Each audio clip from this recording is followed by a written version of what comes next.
When is the last time you felt truly lost? For some of us, it's during a major shift in our lives. For others, it's every day. When I turned 18, I went through a crisis of my own. But by complete accident, I met a stranger whose words shifted my entire outlook on life. My name is Walker, and this is the incredible story of a living legend who told me exactly what I needed to hear during a turbulent time in my life. And truthfully, it's heartbreaking. But let's set the scene. Our story begins in late July.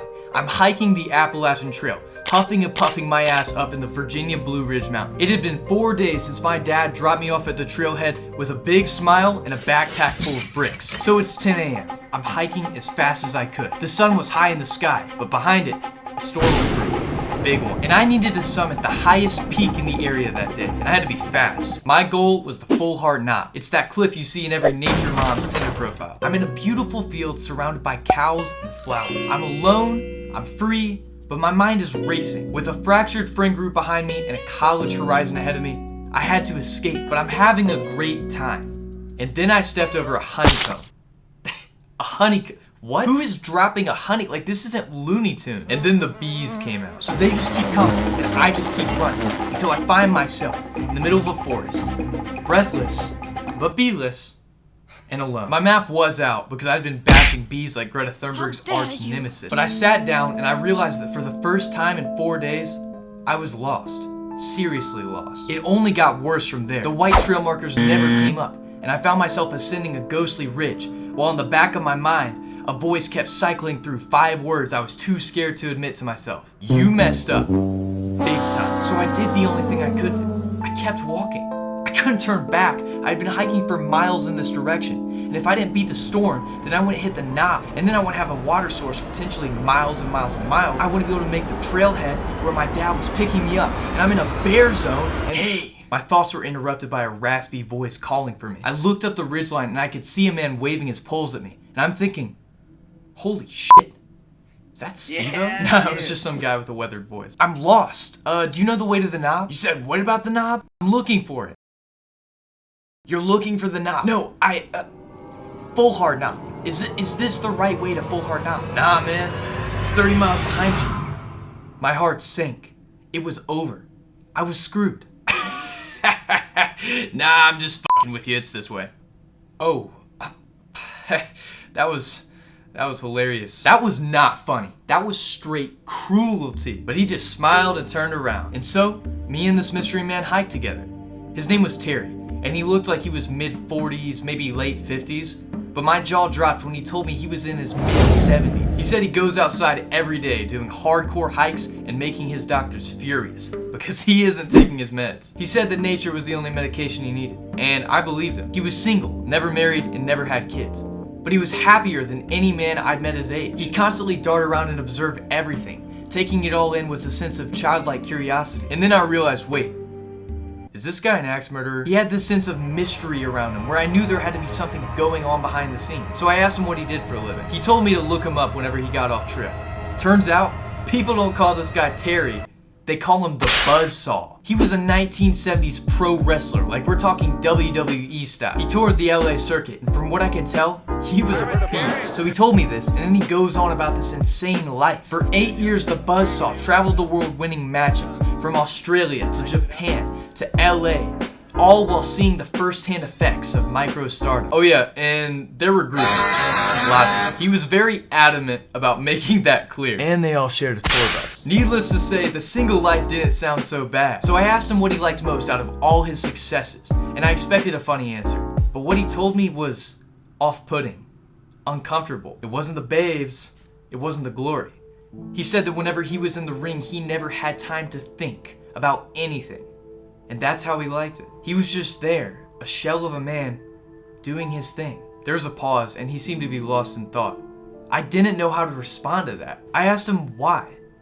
Why was he so content escaping his thoughts? He was silent for a while, and then dodged my question by asking me another. How old are you, kid? I told him I was 18, and he gave me a look of sympathy. Why are you on this trail? I thought about it a while. Because I need adventure. I need change. I need something that will challenge me.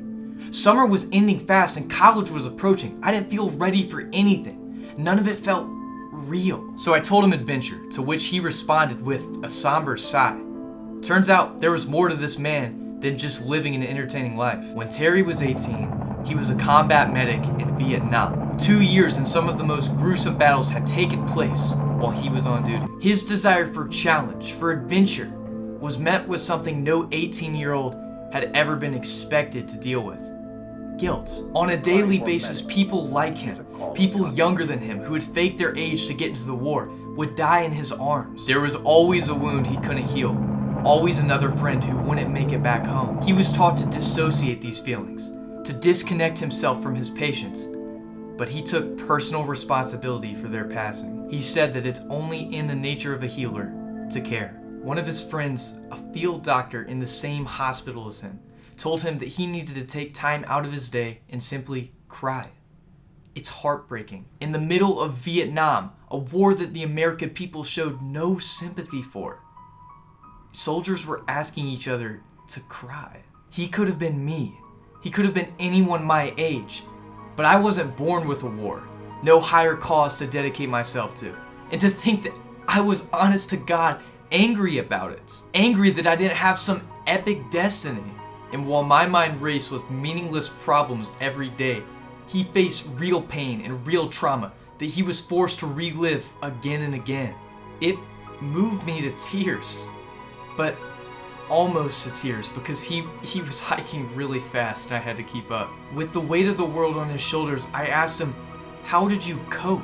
He told me he hiked. He hiked 15,000 miles. That's almost twice the diameter of the Earth. But also, he told me he discovered the cure. I had a feeling he wouldn't tell it to me directly. "Stop talking for 30 seconds, he told me as we neared the top of the ridgeline. So, I did. We walked in silence. He took the lead and I tried the hardest I could to empty my mind. The birds made it difficult." What was that noise? That was a weird call. Is that one hurt? Is it dying? Is it having an existential crisis? Is it lonely? Can birds be lonely? "Well," said Terry as we reached the top of the mountain, "what did you hear?" I was a little sheepish. "Well, I hear birds." "Birds," he said with a big smile on his face.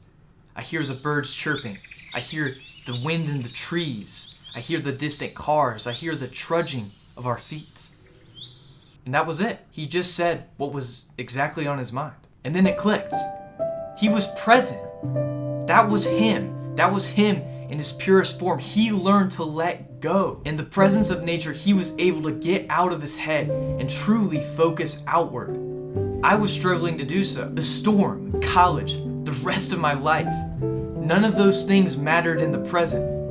What did matter was simply putting one foot in front of the other and just being. In the age of social media, we're bombarded with self-interested lives. We're pressured to build these caricatures of ourselves, these unrealistic portrayals of who we really are. It's all about the self. So when a 70-year-old man is able to lose himself so effortlessly, it's a powerful thing to witness. If he could do it, a man with the weight of the world on his shoulders, then what was my excuse? At 18, Terry had to grow up fast, so that 18-year-olds like me could have time to search for meaning. Through my hike with Terry, I discovered that a walk in the woods can mend your wounds and restore your soul. All you have to do is empty your mind and listen.